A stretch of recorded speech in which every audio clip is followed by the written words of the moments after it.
welcome back to episode 2 of this BMW E46 M3 GTR style tube frame build. So this is not a replica build, we'll get more into those details later.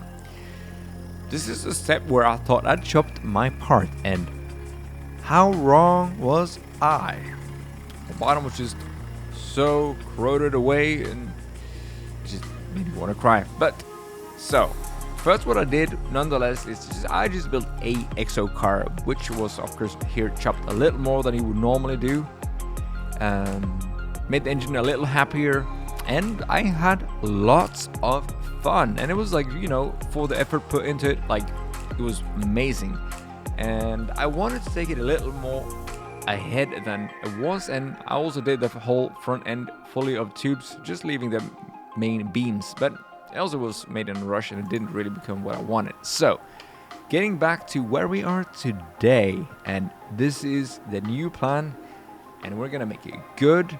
It's gonna take very long, but better make it perfect this time, because I want this to be like one of those things that you look at and you'll be like, holy.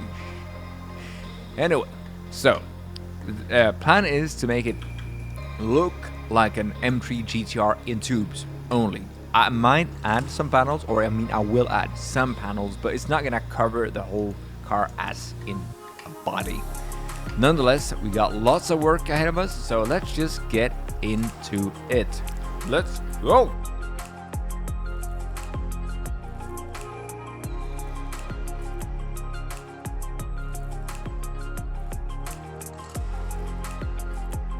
Alright, so the subframe is out, and what's left of the chassis is pretty much ready to get chopped off the rear, and I think it would be wise to brace it up. Maybe?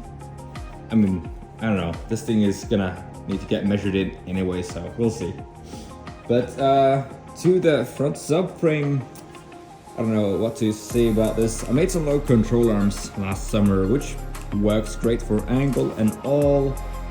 I do need to brace them up a little bit because, well, okay, this is a really narrow area here, but that's okay because I have beefed it up a lot from both sides. What in fact is the weak point is this here at the moment, because you can get under there. So I did brace it up, but I can see there's a gap where there's just steel, like just a sheet metal. So that needs more beefing up.